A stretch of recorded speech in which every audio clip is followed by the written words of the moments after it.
오병이의 기적이 나옵니다. 이 오병이의 기적은 사복음서 모두에 나오는 기적입니다. 사복음서 모두 나온다는 말은 이 기적이 의미하는 것이 그만큼 중요하다는 것을 알 수 있습니다. 사복음서의 기자가 같은 사건을 기록하고 있지만 그것을 기록한 복음서마다 조금씩 차이가 있는 것을 볼 수 있습니다. 왜냐하면 그 복음서마다 같은 사건을 기록하고 있지만 그 기록한 목적이 조금씩 다르기 때문입니다. 특별히 공간복음인 마태, 마가, 누가복음에서 이 사건을 기록하는 것과 이 요한복음이 이 사건을 기록하는 것은 더 많은 차이가 있는 것을 볼 수 있습니다. 공간복음은 공통된 관점을 가지고 복음서를 기록했다는 것을 말합니다. 마태, 마가, 누가복음은 공통된 관점을 가지고 이 복음을 기록하고 있습니다. 공간복음에서는 떡을 제공하려는 예수님의 동기가 강조되고 있습니다. 예수님께서 떡을 제공하신 목적이 무리들을 불쌍히 여기셨기 때문입니다. 요한복음에는 없는 날이 어둡고 빈들이고 무리가 하루 종일 아무것도 먹지 못했다는 것을 공간복음에는 기록하고 있습니다. 예수님은 그런 그들을 그냥 보내실 수 없었습니다. 그들이 집으로 가다가 허기져 어려움을 당할 수 있었기 때문입니다. 그래서 그들이 당면하고 있는 그 배고픔의 문제를 해결해 주기 위해서 예수님이 기적을 행하시는 것으로 기록하고 있습니다. 그런데 요한복음에는 무리들을 불쌍히 여기시는 예수님의 모습에 대해서는 기록하고 있지 않습니다. 그 기적을 행하신 예수님이 어떤 분인지를 보여주기 위해 이 오병이의 기적을 요한복음이 기록하고 있습니다. 다시 말하면 공간복음은 예수님께서 무리들의 문제를 해결해 나가시는데 그 초점이 있고, 요한복음은 그 문제를 해결하시는 예수님이 누구이신지를 보여주는데 그 기록에 초점이 있습니다. 요한복음 전체의 기록 목적이 예수님이 누구이신지를 믿고 영생을 얻게 하기 위해서 이것을 기록했다. 요한복음이 명시적으로 말해주고 있기 때문입니다. 근데 요한복음은 모든 기록이 예수님이 누구이신지 어떤 분이신지 거기에 초점이 맞추어져 기록되어 있는 것을 알 수 있습니다. 그래서 요한복음은 공간복음과 다르게 이 기적이 일어난 때와 장소에 대해 말해주고 있습니다. 때와 장소가 중요한 이유는 예수님을 통해서 도래할 그 하나님의 나라의 성격을 이 때와 장소가 암시해주고 있기 때문입니다. 요한은 이 사건이 일어난 장소를 디베라의 갈릴리 바다 건너편이라 말하고 있습니다. 디베라는 갈릴리의 본봉왕이었던 헤롯 안티바스가 당시 로마 황제였던 티베리우스 황제를 기념하기 위해서 세운 도시입니다. 당시에 이곳은 갈릴리 지역의 정치적 중심지였습니다. 왜 사건이 디베라 근처에서 일어났다고 그 지역을 기록하고 있습니까? 예수님을 통해서 도래할 이 하나님 나라의 성격이 세상 나라를 대표하는 로마 제국과는 다르다는 것을 보여주기 위해서입니다. 예수님을 통해서 이 땅에 도래할 하나님 나라는 예수 그리스도의 십자가의 죽음으로 예수님의 희생을 통해서 예수님의 피를 통해서 세워지는 나라입니다. 예수님은 나는 생명의 떡이니 내게 오는 자는 결코 줄이지 아니할 터이요 나를 믿는 자는 영원히 목마르지 아니할 것이라 말씀하셨습니다. 하나님 나라는 예수 그리스도 한 사람의 희생을 통해서 예수 그리스도 한 사람의 죽음을 통해서 많은 사람들에게 생명을 가져다 주고 구원을 가져다 주고 많은 사람에게 평화와 안식과 자유를 가져다 주는 나라입니다. 반면 로마 제국은 다른 사람을 희생시킴으로 세워지는 나라입니다. 수많은 사람들의 희생을 통해서 소수의 지배 계급이 이롭게 되는 나라입니다. 수많은 사람들의 희생을 통해서 뭐예요? 한 사람, 그 로마 황제가 이익을 보는 나라입니다. 로마가 주는 평화, 팍스 로마나라에서 로마가 주는 평화는 소수의 시민권을 가진 사람들에게만 주어지는 평화입니다. 근데 예수님을 통해 도래할 그 하나님 나라가 세상 나라를 무너뜨릴 것을 보여주기 위해서 이 장소에 대해 기록하고 있는 겁니다. 그 로마 제국과 하나님 나라를 대비시키기 위해서 이 오병이어가 일어난 장소를 기록하고 있는 것입니다. 요한복음은 공간과 다르게 이 사건이 일어난 시기가 6월절에 가까운 명절이었다 말하고 있습니다. 6월절 기간에 이 사건이 일어난 것을 기록하고 있는 이유는 이 사건이 주는 의미가 6월절과 관계가 있는 것을 보여주기 위해서입니다. 이스라엘 백성들이 애굽에서 400년 동안 종살이했습니다. 하나님께서 그들을 애굽에서 해방시키기 위해서 10가지 재앙을 애굽에 내렸는데 그 마지막 재앙이 장자의 죽음이었습니다. 그 죽음에서 벗어나기 위해서 필요한 것이 6월절 어린 양의 피였습니다. 모든 애굽 사람들의 장자는 죽음을 맞이했지만 임반과 문설주에 어린 양의 피를 바르는 이스라엘 백성들에게는 죽음의 사자가 그냥 넘어갔습니다. 그래서 6월절입니다. 6월은 넘어갔다는 뜻입니다. 그 사건을 인해서 이스라엘 백성들은 애굽에서 구원을 받아 가나안 땅으로 향해 갈 수 있었습니다. 이 6월절을 기념하는 것이 6월절 식사였습니다. 예수님께서 지금 빈들에서 무리들에게 오병이어로 식사를 대접하시는 것은 단순한 식사가 아니라 지금 6월절 식사를 대접하셨다는 것을 말합니다.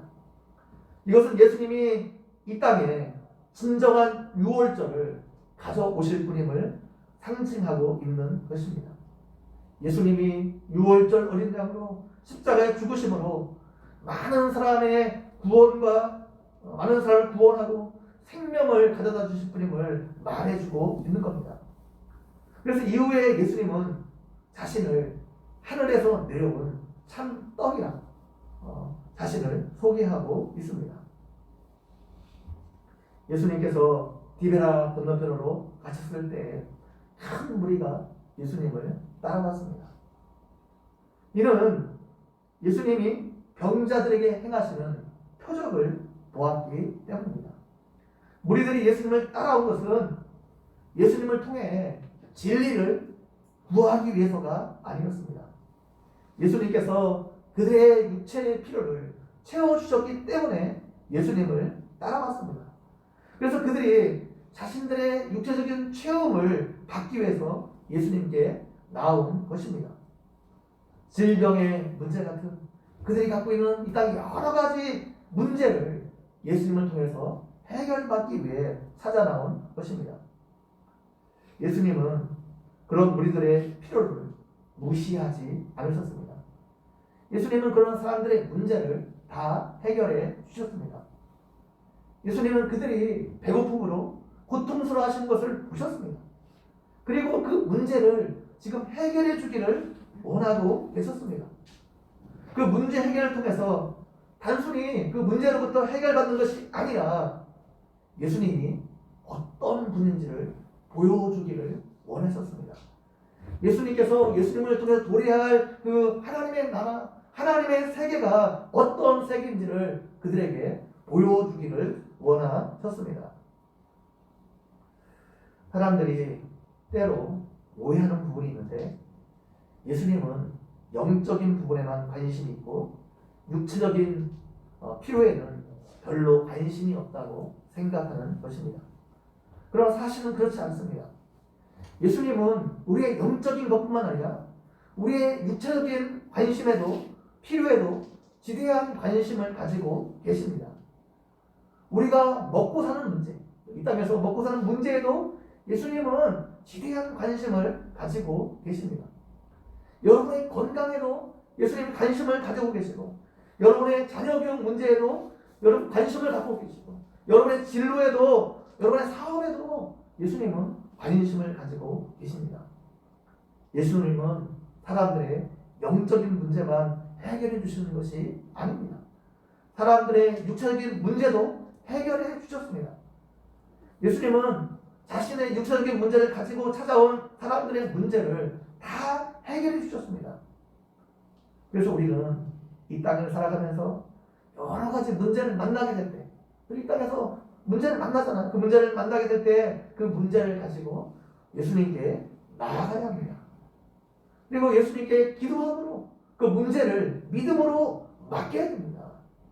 그러면 하나님께서 우리 삶에 개입하셔서 그 문제를 하나님의 방식으로 하나님의 때에 해결해 주실 겁니다.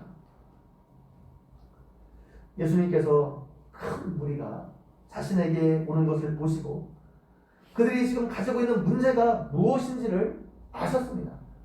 그들이 지금 겪고 있는 고통을 아셨습니다. 그래서 빌립에게 우리가 어디서 떡을 사서 이 사람들을 먹이겠느냐 물어보셨습니다. 예수님께서 무리들이 배고픔으로 고통당하는 것을 아시고 이 문제에 대해서 해결할 의지가 있다는 것을 지금 빌립에게 보여주고 있는 겁니다. 예수님은 지금 이 질문을 통해 빌립에게 조언을 구하고 있는 것이 아닙니다. 빌립에게 어떤 좋은 해결책이 있느냐 빌립에게 물어보고 있는 것이 아닙니다. 예수님께서 이렇게 물어보시는 것은 친히 어떻게 하실지를 아시고 빌립을 시험하고자 함이라 말하고 있습니다. 여기서 친히 어떻게 하실지를 아셨다는 것은 빌립이 어떻게 대답할지를 아셨다는 말이 아닙니다. 잘못하면 그렇게 해석할 수 있거든요.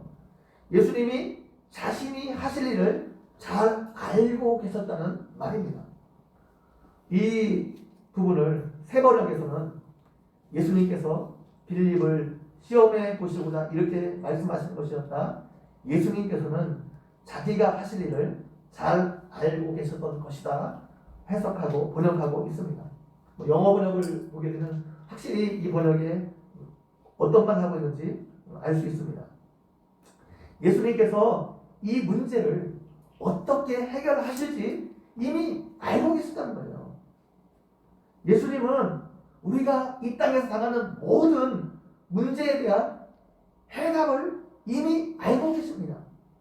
우리가 보기에는 전혀 정답이 없어 보이는데, 해답이 없어 보이는데 예수님은 모든 문제에 대한 해답을 가지고 계시고 알고 계십니다. 그 문제를 어떻게 해결할지 예수님은 알고 계세요. 아무것도 없는 빈들에서 지금 남자만 5,000명이 있었습니다. 성인 남자만 5,000명이에요. 여자와 어린아이까지 합치면 최소 10,000명입니다. 10,000명에서 많게는 20,000명의 사람들이 그곳에 있었습니다. 그들에게 먹을 것을 제공하는 것은 현실적으로 불가능한 일이었습니다. 여러분, 수련회에 가서 100명도 안 되는 아이들에게 밥을 해주는 것도 그것이 만만한 일이 아닙니다. 그게 쉬운 일이 아닙니다. 모든 음식들을 다 준비해가지고 또 모든 조리도구들이 다 갖추어져 있어도 그것은 쉬운 일이 아닙니다. 그런데 지금 빈들에 음식을 만들 재료도 없고 음식을 조리할 도구도 없습니다. 음식을 사다 먹일 가게도 집에 하나도 없습니다. 그들에게 먹을 것을 준다는 것은 현실적으로 생각하면 불가능한 일이었습니다. 그런데 예수님께서 그것을 어떻게 하실지 아셨다는 겁니다. 이미 예수님은 현실적으로 보게 되면 해결책이 전혀 보이지 않는데 예수님만의 해결책이 있었다는 것입니다. 그래서 우리는 이 땅을 살아가면서 어려운 문제를 만났을 때 그것 때문에 걱정할 필요가 전혀 없습니다. 인간적으로 현실적으로 보기에는 전혀 해결책이 없는 것처럼 보여도 우리는 그것 때문에 걱정할 필요가 없습니다. 우리에게는 정답이 없지만 우리에게는 해결할 길이 없지만 예수님께는 정답이 있고 예수님께서는 그것을 해결할 길이 있기 때문입니다. 이스라엘 백성들이 홍해 앞에 다다랐을 때 이스라엘 백성들은 더 이상 나갈 길이 없었습니다. 앞에는 홍해가 가로막고 있고 뒤에는 애굽 군대가 공격해 왔기 때문입니다. 그런데 하나님은 바다에 길을 내셨습니다. 우리가 상상할 수 없는 방법으로 하나님은 그 일을 해결하셨습니다. 우리가 하나님께 나아갈 때보다 이런 기대를 가지고 이런 믿음을 가지고 하나님께 나아가야 한다는 것입니다.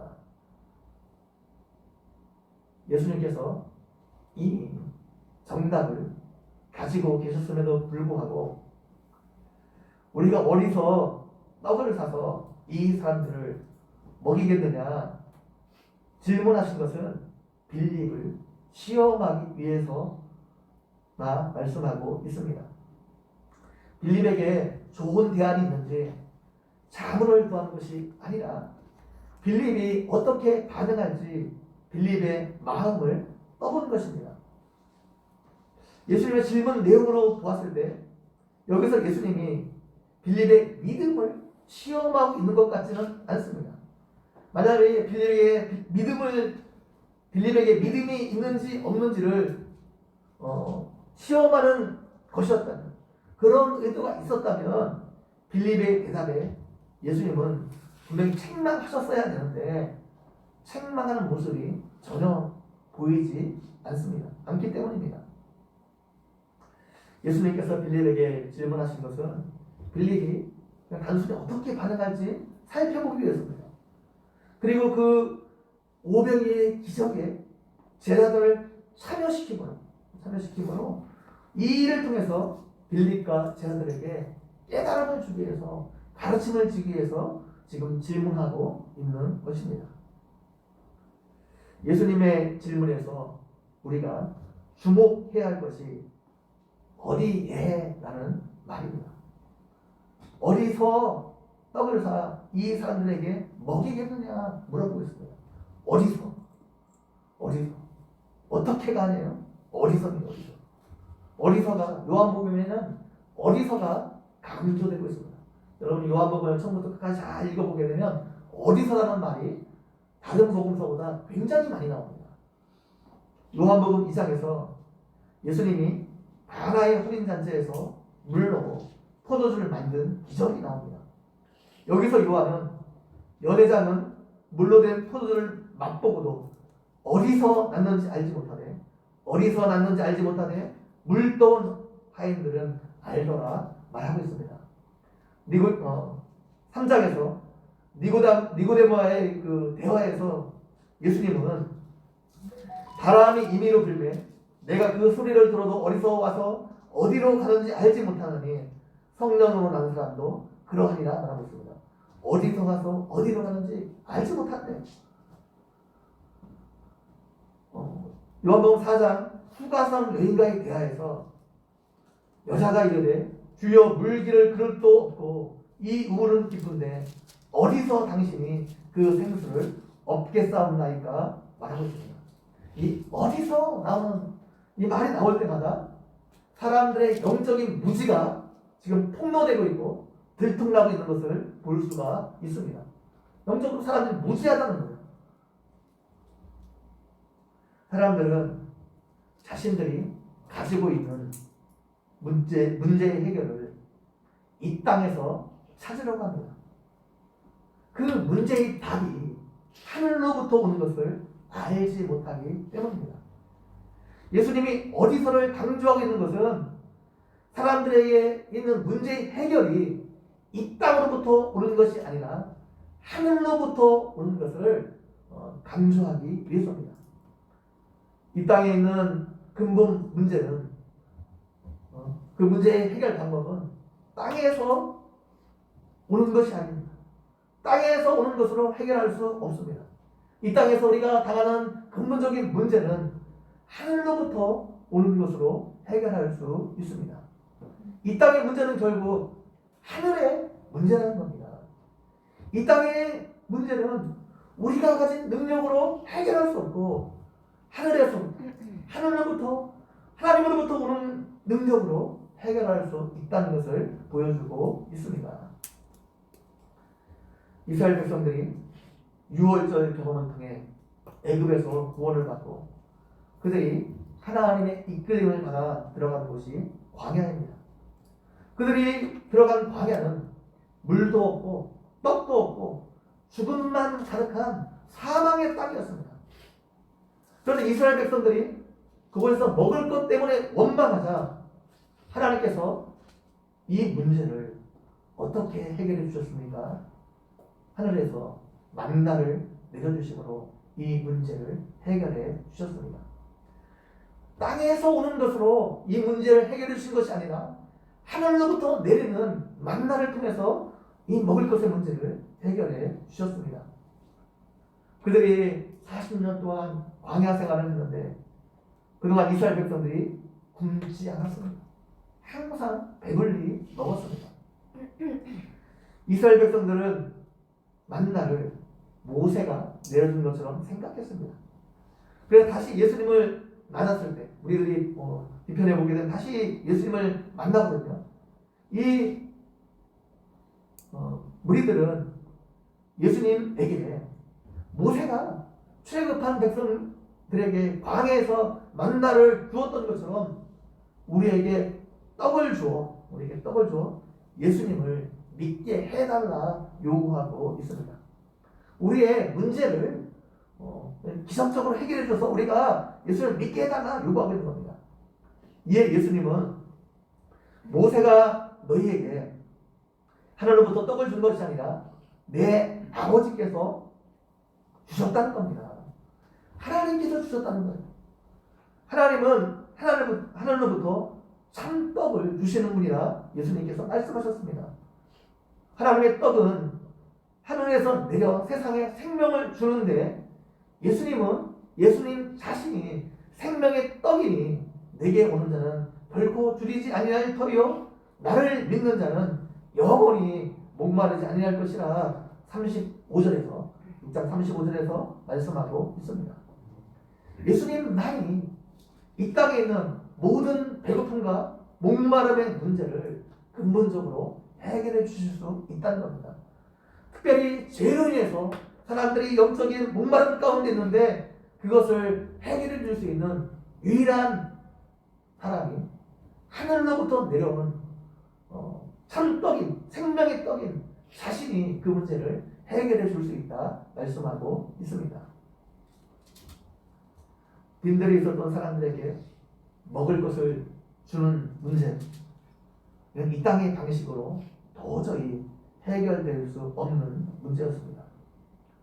우리가 어디서 떡을 사서 이 사람들을 먹이겠느냐?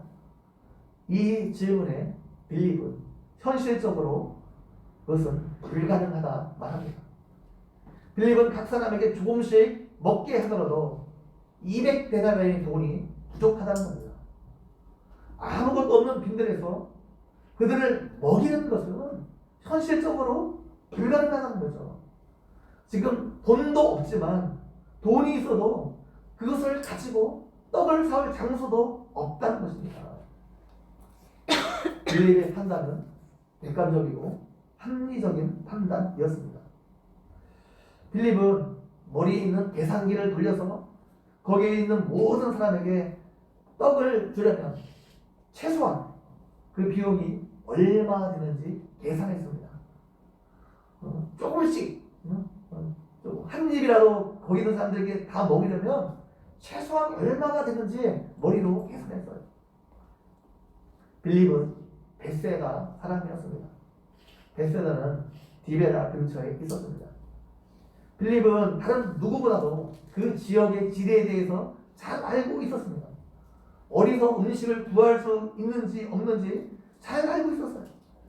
빌립은 이곳이 시골 지역이고 이곳에서는 어디에서도 그런 음식을 구할 수 없음을 알고 있었습니다. 빌립의 판단과 계산은 합리적이었습니다. 누가 보아도 상식적인 판단이었습니다. 그러나 그의 계산과 판단에는 예수님이 들어가 있지 않았습니다. 예수님이 고려되지 않았어요. 빌립은 예수님께서 여러 가지 기적을 행하시는 것을 똑똑히 자기 두 눈으로 보았습니다. 물로 포도주가 되는 기적을 보았고 38년 된 병자가 일어나는 것을 보았고 예수님께서 놀라운 일을 행하시는 것들을 자기 두 눈으로 똑똑히 보고 똑똑히 경험했습니다. 그럼에도 불구하고 현실적인 문제를 해결하는데 그런 예수님을 전혀 계산에 넣지 않았습니다. 예수님을 전혀 고려하지 않았습니다. 이 소식을 예수님과 빌립에게 어떻게 들었는지 알 수 없지만 안드레가 보리떡 5개와 물고기 2마리를 가지고 있는 한 아이를 예수님께 데려왔습니다. 안드레가 이 아이를 왜 데려왔는지 정확하게는 알 수는 없습니다. 그런데 오늘 본문 전체의 분위기로 봐서 안드레가 예수님에 대한 믿음이 있었기 때문에 이 아이를 데려온 것 같지는 않습니다. 그 대화의 내용을 보게 되면 믿음으로 이 아이를 데려온 것 같지는 않아요. 보리떡 5개와 물고기 2마리가 이 많은 사람들에게 무슨 소용이 있겠습니까? 안드레가 지금 말하고 있기 때문입니다. 결국 안드레도 예수님께서 말씀하시는 것이 현실적으로 가능하지 않다는 것을 보여주고 있습니다. 빌립은 그 음식을 사올 수 없다는 것을 지금 말하고 있고 안드레는 그 많은 음식을 우리가 가지고 있지 않다는 것을 지금 예수님께 직지시키고 있습니다. 우리에게 있는 것은 겨우 보리떡 5개와 물고기 2마리 뿐입니다. 그것 가지고 남자 성인만 지금 5,000명이 되는 사람들을 먹이는 것은 현실적으로 불가능하다는 것입니다. 빌립과 안드레의 반응은 우리가 살아가면서 너무 자주 나타내 보이는 반응입니다. 우리는 이 땅을 살아가면서 현실적으로 도저히 해결할 수 없는 문제들을 많이 만나게 됩니다. 아무리 그 잔머리를 굴려도 도대체 해결의 길이가 만날 수 없는 문제들을 만나게 됩니다. 그것이 경제적인 문제일 수 있고 인간관계의 문제일 수 있고 가정의 문제일 수 있습니다. 자녀의 문제일 수 있습니다. 직장에서의 문제일 수 있습니다. 그때 여러분은 그 문제를 예수님께 맡기고 있습니까? 아니면 그 문제 때문에 고민하며 걱정만 하고 있습니까? 빌립과 안드레는 분명히 예수님께서 비상식적으로 비현실적으로 기적을 사용하셔서 일하시는 것을 분명히 경험했습니다. 그렇기 때문에 이번에도 예수님께서 그렇게 역사하셔서 이 문제를 해결할 것을 기대했어야 돼요. 그런데 그들은 그렇게 하지 않았습니다. 전혀 예수님은 그 문제를 해결하는데 고려하지 않았습니다. 이것이 때로는 우리의 모습이지 않습니까? 저도 이제까지 살아오면서 하나님께서 역사하셔서 특별하게 역사하셔서 제가 가지고 있는 문제를 해결하는 경험들이 정말 많이 있습니다.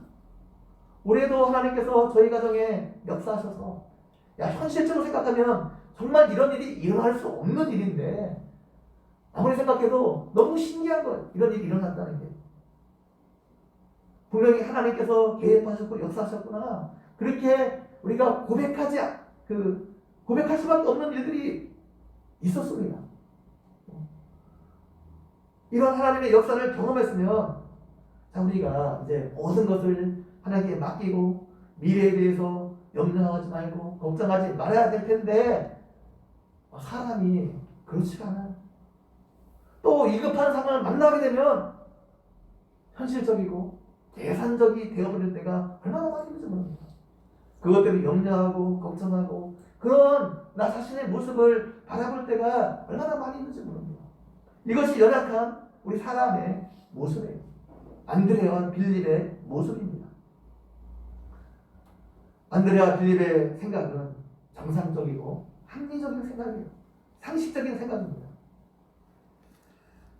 우리가 교회 안에서 합리적으로 생각하고 상식적으로 생각하는 것이 매우 중요합니다. 교회가 어떤 문제를 처리할 때 합리적이고 상식적으로 생각해야 됩니다. 한국 교회가 지난 한 해 동안 사람들에게 욕을 먹은 이유가 무엇입니까? 교회가 전혀 상식적으로 보이지 않았기 때문입니다. 교회에서 예배드리고 함께 식사하면 하나님께서 하나님께 지켜주셔서 코로나19에 걸리지 않습니까? 그렇게 생각하는 사람들이 교회 지도자들 중에 많았다는 겁니다. 전혀 상식적이지 않은데 그런 생각을 하고 있던 사람이 많았어요. 그리고 실제 그것을 실행에 옮겼습니다.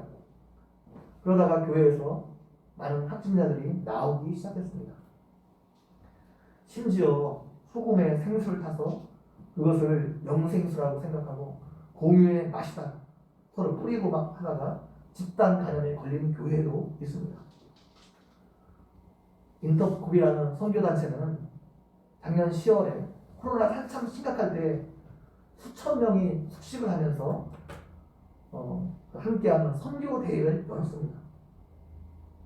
그러면서도 그들은 이 나라 전체에 대한 이 공동체에 대한 책임 의식을 전혀 느끼지 못하는 모습을 보였습니다. 그래서 많은 사람들에게 교회는 비상식적이고 이상한 사람들로 낙인 찍히는 계기가 되었습니다. 우리나라 통계는 나와보셔서 제가 잘 모르지만 미국 통계에서 코로나 백신을 맞지 않은 사람들 중에 많은 숫자가 보수 기독교인들이라고 합니다. 백신에 대한 음모론을 그들이 믿기 때문입니다. 코로나 문제뿐만 아니라 교회 안에서 이루어지는 많은 일들이 비상식적일 때가 많습니다. 교회 안에서 상식적으로 판단하고 합리적으로 생각하는 것이 매우 중요합니다. 교회가 얼마나 상식적이지 못하면 교회 안에서 상식이 통하지 않으면 교회의 그 모토를 표어를 상식이 통하는 교회 그렇게 정하는 교회들이 굉장히 많습니다. 그런데 여러분 문제는 상식적인 것이 중요하지만 상식적인 것이 모든 현실의 문제를 해결해 줄 수 있습니까? 교회가 모든 문제에 있어서 상식적이 되어야 합니까? 우리가 너무 상식적이지 않은 것에 그런 것에 상식적이어야 되지만 지나치게 불신적인 것에 대해서는 때로는 상식을 뛰어넘어야 합니다. 우리가 신앙생활을 하면서 중요한 것이 균형입니다. 상식과 비상식의 균형이 교회 안에서 필요합니다. 이것이 무너지면 문제가 생길 수 있습니다. 근데 이것을 균형 잡기가 굉장히 어렵습니다. 그래서 여러분 신앙생활이 정말 진짜로 더 신앙생활 오래 하고 할수록 사실 신앙생활이 어려워야 정상이에요. 너무 신앙을 단순화시키는 것은 문제가 있습니다. 우리가 균형 잡히고 올바른 신앙생활을 하게 되면 고민을 많이 해야 되고 생각을 많이 해야 되고 그게 참 어렵습니다. 근데 너무나 이 신앙을 단순화시켜서 가르치는 경우가 교회 안에 얼마나 많이 있는지 모릅니다. 편하죠. 모든 걸 단순시켜서 이건 이거다 저건 저거다 하면 편할 수 있습니다. 그러나 그것이 결코 균형 잡힌 신앙이 될 수는 없습니다. 우리는 상식적으로 행할 것과 믿음으로 맡게 할 것이 무엇인지 구분하는 지혜가 필요합니다. 그래서 우리 지혜를 얻기 위해서 하나님께 기도하는 것이죠. 우리가 상식적이 되는 것이 중요하지만 상식은 현실에 대한 답이 아니라 현실에 대한 설명일 뿐입니다. 때로는 이 상식이 하나님의 세계로 나아가지 못하게 하는 장벽이 될 수도 있습니다. 우리는 상식의 경계선 안에 머무르고 거기서 생각하는 데 익숙합니다. 그래서 그 상식의 경계선 밖으로 나가는 것을 꺼려하는 경향이 있습니다. 그러나 우리의 삶에서 일어나는 많은 일들이, 아니 신앙의 삶에서 일어나는 많은 일들이 상식의 경계선 안에서 일어나는 것이 아닙니다. 일상의 경계선 안에서 그것이 일어나는 것이 아닙니다. 성경에서 일어나는 모든 일들은 하나님께서 그 상식의 경계선 밖에서, 일상의 경계선 밖에서 그것을 뚫고 우리 삶 내 침투에 들어오는 것이 대부분입니다. 그것을 기대하고 바라보는 것이 믿음입니다. 우리는 우리의 상식으로 하나님의 일을 제한할 때가 얼마나 많은지 모릅니다. 빌립과 안드레는 상식 그 이상을 생각하지 않았습니다. 그들 곁에 계신 예수님을 현실의 삶에 전혀 고려하지 않았습니다. 예수님은 그런 그들을 하나님의 세계, 초월의 세계로 그들을 지금 끌어들이려 하고 있는 모습을 볼 수 있습니다. 예수님께서 그런 그들에게 자리에 앉게 하셨습니다.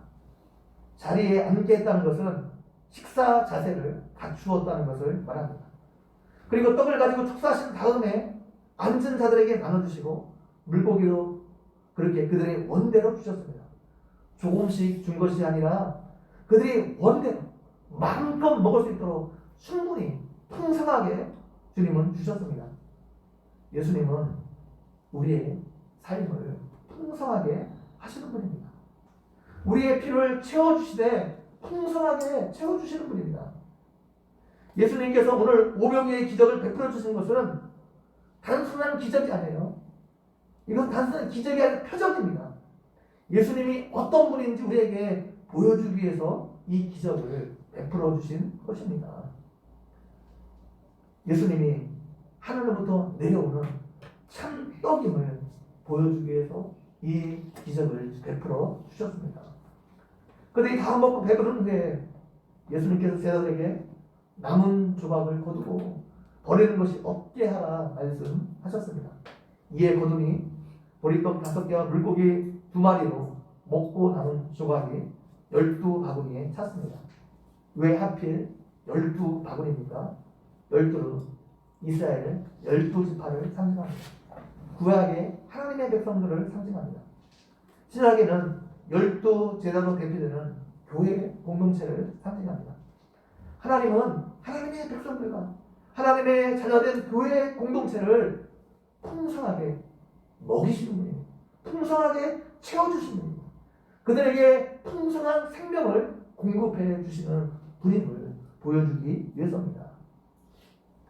예수님께서 이 표적을 행하신 목적을 6장 26절, 27절에서 말씀해주고 있습니다. 6장 26절에서 26절, 27절 말씀 한번 읽어보도록 하겠습니다. 6장 26절, 27절입니다. 시작. 예수께서 대답하여 이르시되 내가 진실로 진실로 너희에게 이르노니 너희가 나를 찾는 것은 표적을 본 까닭이니 떡을 먹고 배부른 까닭이로다. 썩을 양식을 위하여 일하지 말고 영생하도록 있는 양식을 위하여 하라. 이 양식을 인자가 너희에게 주리니 인자는 아버지 하나님께서 인지신 자리라. 아멘. 오병이의 기적의 현장에 있었던 많은 무리들은 예수님께서 왜 이 표적을 행하셨는지 잘 몰랐습니다. 그들은 예수님께서 행하신 표적을 보고 예수님을 임금으로 삼으려 했습니다. 예수님을 왕으로 삼으면, 예수님을 임금으로 삼으면 예수님이 자신들을 로마의 압제로부터 해방시켜주고 이 배고픔의 문제, 경제적인 문제를 해결해 줄 것으로 그들이 생각했기 때문입니다. 예수님을 자신들의 현실적인 문제를 해결해 줄 사람으로 생각하고 예수님께 나온 것입니다. 오늘날도 그런 기대를 가지고 교회에 오는 사람들이 많이 있을 수 있습니다. 오늘 본문의 말씀을 작은 것을 심으면 하나님께 작은 것을 드렸더니 하나님께서 그걸 통해 큰 것을 주셨다, 이런 식으로 해석하게 되면 본문의 전체적인 의도와 의미하는 것과 좀 어려움이 있을 수 있습니다. 그래서 요한복음의 그 기자는 이 오병이어 기적 다음에 생명의 떡에 대한 논쟁을 기록하고 있는 것입니다. 이스라엘 백성들이 광야에 있을 때 그들을 위해서 하나님께서 만나를 내려주셨던 것처럼 예수님이 하나님의 백성들에게 생명의 떡을 주시는 분임을 보여주기 위해서 이 오병이어의 기적을 기록하고 있습니다. 예수님은 우리에게 썩을 양식을 위해서 일하지 말고 영생하도록 있는 양식을 위해 일하라 말하고 있습니다. 이 양식은 예수님께서 주신다 말하고 있습니다. 이 세상 사람들은 빈들을 버리고 먹을거리가 가득 찬 들을 찾아 나섭니다. 사람들은 자기 밥그릇을 스스로 찾아야 하고 자기 힘으로 그것을 챙겨야 이 세상을 살아갈 수 있다 생각합니다. 그런 세상 사람들이 세상을 살아가는 사람들 앞에서 예수님은 아무것도 없는 그 빈들을 제시하시고 그 빈들이 하나님께서 찾아오셔서 풍성하게 사람들을 먹이는 세상이 있다, 지금 말씀해주고 있습니다. 이 말씀은 사람들에게 이 땅을 살아가면서 우리가 의식주에서 자유로운 사람이 되라고 말씀하고 있는 겁니다. 하나님이 통치하는 세계로 들어오면 나의 의식주 문제를 내가 해결하는 것이 아니라 하나님께서 그거를 해결해 주신 분이라는 것을 깨닫게 된다는 것입니다. 여러분, 그것을 깨닫는 사람만이 우리가 하나님의 세계로 들어갈 수 있습니다. 초월의 세계로 들어갈 수 있습니다. 아직도 의식주 문제를 가지고 전전긍긍하며 그 문제를 내 문제로 알고 근심하고 걱정하며 살아가는 사람은 절대로 하나님의 세계로 들어갈 수 없다는 것입니다. 하나님께서 이스라엘 백성들에게 무엇을 약속하셨습니까?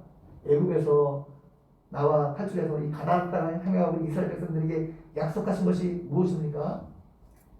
이스라엘 백성들이 하나님을 사랑하고 하나님의 말씀에 청종하게 되면 하나님께서 약속하신 것이 있어요.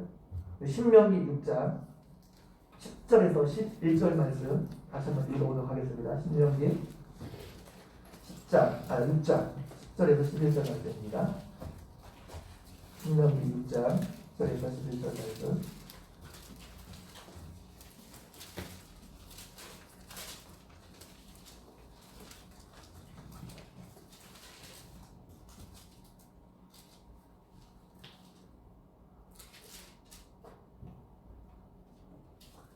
장 10절, 11절 말씀 한번 읽어보도록 하겠습니다. 시작.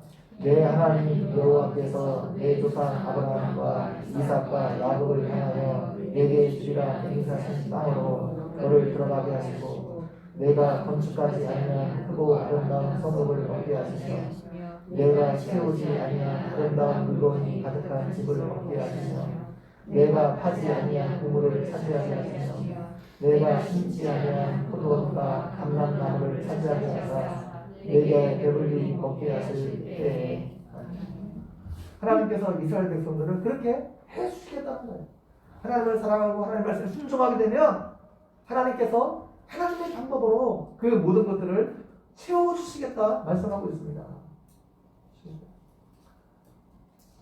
이스라엘 백성들이 하나님의 말씀을 사랑하고 하나님을 사랑하게 되면 말씀에 순종하게 되면 먹고 사는 문제 하나님께서 어떻게 해서든지 해결해 주시겠다 약속하고 있습니다. 썩을 양식을 위하여 일하지 말라는 말은 땅의 것을 구하지 말고 위의 것을 구하라는 말씀입니다. 이 말은 이 땅에 먹고 사는 문제를 하찮게하라는 말이 아닙니다. 이 땅에 먹고 사는 문제가 중요하죠. 그것이 중요하지만 그것을 추구하는 삶을 살지 말라는 것입니다. 사람들이 이 땅에서 간절히 물질을 추구하는 것처럼 물질을 추구하지 말고 하늘의 것을 추구하고, 사람들이 이 땅에서 간절히 출세를 추구하는 것처럼 출세를 추구하지 말고 하늘의 것을 추구하고, 자녀들이 좋은 대학을 간절히 추구하는 것처럼 그렇게 그것을 추구하지 말고 하늘에 충만한 것으로 우리의 삶에 채워지기를 추구하라는 것입니다. 우리가 하늘의 것을 추구하면 하나님께서 땅의 것은 하나님께서 알아서 때를 따라 돕는 은혜로 채워주신다는 말씀입니다. 그런데 많은 사람들이 찾는 것이 뭐예요? 교회에 와서도 여전히 우리가 이 땅의 것을 추구할 때가 얼마나 많이 있는지 모릅니다.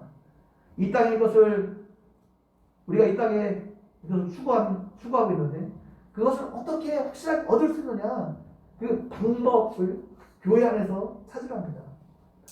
교회 안에서 주님을 붙잡고 그것을 추구하는 거예요. 오늘 무리들이 예수님을 임금 삼으려는 이유가 뭐예요? 예수님이 의도한 것과는 전혀 반대의 모습으로 임금 삼으려는 거죠. 자신들이 이 땅에서 필요한 것들을 예수님을 통해서 채워보려고 예수님을 임금 삼으려 한 것입니다. 그들은 하나님 나라에 대해서 아무런 관심을 보이지 않았습니다. 우리가 예수님을 믿는다는 것은 우리의 관심사가 바뀌어지는 것을 말합니다. 우리의 관심이 새로워지는 것을 말합니다. 세상에 대한 관심이 끊어지고 하나님에 대한 관심과 하나님에 대한 하나님의 일에 대한 관심사로 우리의 관심이 바뀌는 것을 말합니다. 그래서 우리는 이 땅에서 하나님 믿는 우리는 이 땅에 더 이상 좋은 조건을 찾아 다닐 필요가 없습니다. 아브라함과 롯이 서로 땅을 차지하기 위해 논쟁이 벌어졌을 때 아브라함이 롯에게 내가 먼저 땅을 선택하라 양보합니다. 아브라함에게는 비옥한 땅이나 척박한 땅이나 그 조건이, 이 세상의 조건이 문제가 되지 않았습니다. 하나님의 언약을 이루어 나가시는데 이 땅의 조건은 아무런 문제가 되지 않음을 아브라함이 알았습니다. 이 땅에서의 삶의 여건은 하늘에서 내려오는 것이지 우리들이 이 땅의 삶의 조건을 우리의 힘으로 만들어가는 것이 아닙니다. 그 만들어진 조건만 따지다가 그 조건을 찾아다니면 어떻게 해요? 롯과 같이 멸망당할 수 있다는 것입니다. 하나님이 새 일을 행하시는 곳은 내 말은 광야입니다. 우리가 이사야 43장 18절에서 20절 말씀 같이 한번 읽어보도록 하겠습니다. 이사야 43장입니다. 43장 18절에서 20절 말씀 읽어보도록 하겠습니다.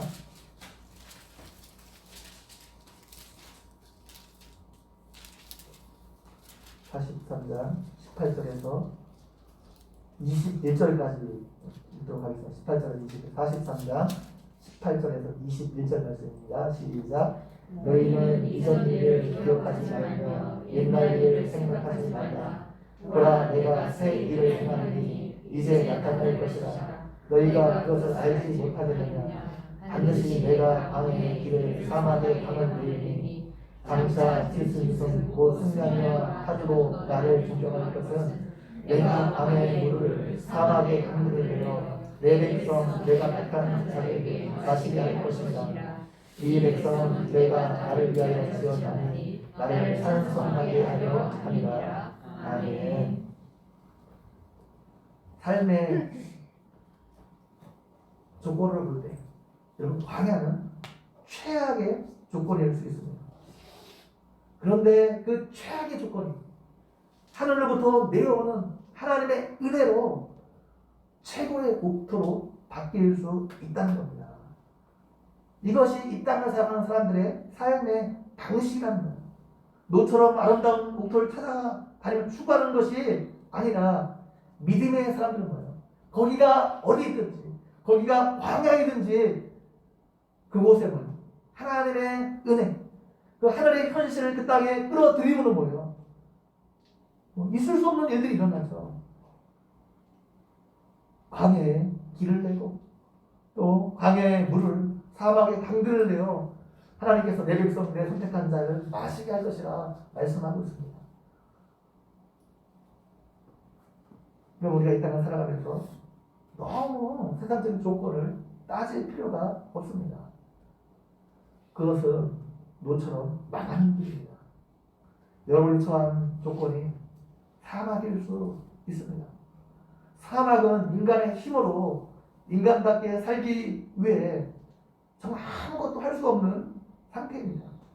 삶에 아무런 보장도 없고 능력도 없고 돈도 없고 옆에서 도와주는 사람도 없는 곳이에요.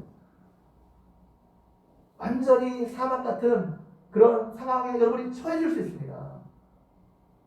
거기서 우리가 생명의 양식을 구할 때, 하늘의 양식을 구할 때 그곳에 하나님 나라가 임함으로 그것이 정말로 에덴 동산 같은 복된 곳이 될 수 있습니다.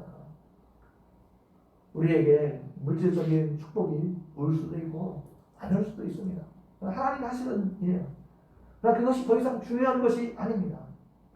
우리가 하나님의 세계에 들어오면 하나님의 세계가 하나님 나라가 우리 가운데 임하게 되면 그곳이 어디라도 사막에 물이 흐르고 광야에 백각화가 피는 것을 우리가 경험하게 될 것입니다. 이 은혜가 여러분 모두에게 임하기를 주님의 이름으로 간절히 축원드립니다. 저는 기도드리겠습니다. 하나님 아버지, 오늘 말씀을 통해서 우리에게 은혜 베풀어 주신 것 너무나 감사합니다. 우리는 때로 이 땅을 살아가면서 조건과 환경이 좋은 것들을 찾아 헤매지만 하나님께서 우리에게 원하시는 것은 우리가 하나님을 신뢰하고 하나님 말씀에 청종하고 믿음으로 살아가게 되면 하나님께서 우리가 처한 장소 어디든지 간에 그곳에 하나님의 나라가 임하고 하나님의 세계가 그곳에 임함으로 광야에 물이 흐르는 것처럼 광야에 백합화가 피는 것처럼 우리의 삶을 놀랍도록 풍성하게 하실 분임을 우리에게 말해주고 있습니다. 하나님 이것을 기억하고 우리가 어떠한 상황 가운데 처한지 간에 세상을 바라보지 않고 하나님을 믿고 신뢰함으로 오늘 말씀에 주신 은혜가 우리 삶 가운데 임하는 삶을 살아가는 우리 모두가 되어줄 수 있도록 함께해 주시기를 원합니다. 감사합니다. 예수님의 이름으로 기도드립니다. 아멘.